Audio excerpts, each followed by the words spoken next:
ଆସନ୍ତୁ ଏକ ଅଦ୍ଭୁତ ଗୁପ୍ତ କାହାଣୀ ଦ୍ରୌପଦୀଙ୍କ 5 ଜଣ ପତି ହେବାର ରହସ୍ୟ ଉପରେ ଆଲୋକପାତ କରିବା।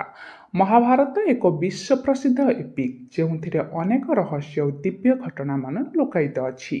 ଏହି ଅନନ୍ୟ କାହାଣୀର ଏକ ସବୁଠୁ ଆକର୍ଷଣୀୟ ରହସ୍ୟ ହେଉଛି ଦ୍ରୌପଦୀଙ୍କ 5 ଜଣ ପତି ହେବା। ଏକାଧିକ ପତି ଥିବା ନାରୀ ପ୍ରାଚୀନ ଭାରତୀୟ ସମାଜର ଅସାମାନ୍ୟ ଜନ୍ମର ଜନ୍ମଗାଥା ଅଟେ। ଆସନ୍ତୁ ଏହି ରହସ୍ୟକୁ ଖୋଜି ଦେଖିବା ଏବଂ ଏହା ପଛର ଅସଲ କାହାଣୀ ଜାଣିବା। ଏହି ରହସ୍ୟର ଆରମ୍ଭ ଦ୍ରୌପଦୀଙ୍କ ଅତୀତ ଜନ୍ମରୁ ହିଁ ଆରମ୍ଭ ହୋଇଥିଲା। ମହାଭାରତ ଅନୁସାରେ ଦ୍ରୌପଦୀ ପୂର୍ବଜନ୍ମରେ ନୀଳାଚନୀ ନାମକ ଏକ ତପସ୍ୱିନୀ ଥିଲେ। ସେ ଭଗବାନ ଶିବଙ୍କୁ ଅତ୍ୟନ୍ତ ଭକ୍ତିରେ ପୂଜନ କରିଥିଲେ ଏବଂ ତାଙ୍କଠାରୁ ଏକ ଶକ୍ତିଶାଳୀ ଏବଂ ଭଲ ପତି ପାଇବା ପାଇଁ ବର ମାଗିଥିଲେ। କିନ୍ତୁ ଦେଖିବାର ଭୁଲ ସେ 5 ଥର ହେଉ ଏହି ଅଞ୍ଚଳର ଆବେଗରେ ଏହି ଇଚ୍ଛା ବ୍ୟକ୍ତ କଲେ। ଏହି ଦୃଶ୍ୟ ଦେଖି ଶିବ ତାଙ୍କୁ 10 ଜଣ ପତି ହେବାର ବର ଦେଲେ, କିନ୍ତୁ ପରେ ଏହାକୁ ସଂଶୋଧନ କରି 5 ଜଣ କଲେ।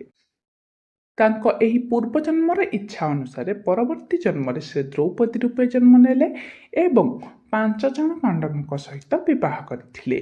ଏହି ଭାବରେ ଏହି ଘଟଣା ତାଙ୍କ ପୂର୍ବଜନ୍ମ ଏବଂ ଭଗବାନ ଶିବଙ୍କ ବର ପ୍ରଭାବରେ ଘଟିଥିଲା।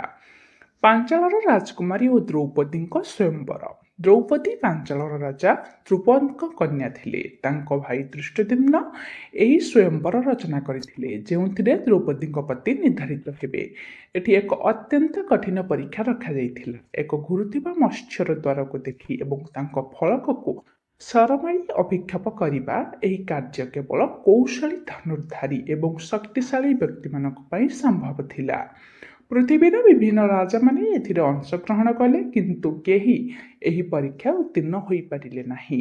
ତାପରେ ଅଜ୍ଞାତବାସରେ ଥିବା ଅର୍ଜୁନ ଏହି ପରୀକ୍ଷା ଅତ୍ୟନ୍ତ ସହଜରେ ଉତ୍ତୀର୍ଣ୍ଣ ହୋଇଥିଲେ ଏବଂ ଦ୍ରୌପଦୀଙ୍କୁ ବିବାହ କଲେ। 5 ଜଣ ପାଣ୍ଡବଙ୍କ ସହ ଦ୍ରୌପଦୀଙ୍କ ବିବାହ ଏକ ଅନନ୍ୟ ଯୋଜନା ଥିଲା।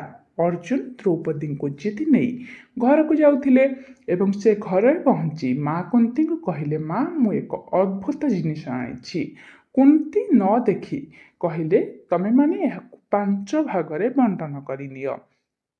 ଏହି ଶବ୍ଦ ଶୁଣି ସମସ୍ତେ ଆଶ୍ଚର୍ଯ୍ୟ ହୋଇଗଲେ।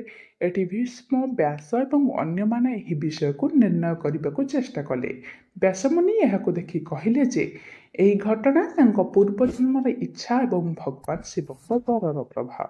ଏହିଭଳି ଦ୍ରୌପଦୀ 5 ଜଣ ପାଣ୍ଡବଙ୍କ ସହିତ ବିବାହିତ ହେଲେ ଏବଂ ଏହା ଏକ ଅନନ୍ୟ ଓ ରହସ୍ୟମୟ ଘଟଣା ଭାବରେ ମହାଭାରତରେ ଦେଖିଯାଏ। ଏହି ରହସ୍ୟ ଏବଂ ଅନନ୍ୟ ଘଟଣା ଆମକୁ ପୂର୍ବଜନ୍ମ, ଦେବାନୁଗ୍ରହ ଓ କର୍ମର ଅଧିକ ଜ୍ଞାନ ଦେଇଥାଏ। ଦ୍ରୌପଦୀଙ୍କ ଜୀବନ ସତ୍ୟ, ସଂଘର୍ଷ ଏବଂ ଆଦର୍ଶର ଏକ ଅନନ୍ୟ ଉଦାହରଣ ଅଟେ। ମୁଁ ଆଶା କରୁଛି ଏହି ଭିଡ଼ିଓଟି ଆପଣଙ୍କୁ ନିଶ୍ଚିନ୍ତ ଭଲ ଲାଗିଥିବ। ତେଣୁକରି ଲାଇକ୍ କରନ୍ତୁ, ସେୟାର କରନ୍ତୁ ଏବଂ ସବସ୍କ୍ରାଇବ୍ କରନ୍ତୁ, ଯାହାଦ୍ୱାରା ଆପଣମାନେ ଆମ ଚ୍ୟାନେଲ ତରଫରୁ ପୁଣି ଥରେ ନୂଆ କଣ୍ଟେଣ୍ଟ ଶୁଣିବାକୁ ପାଇବେ।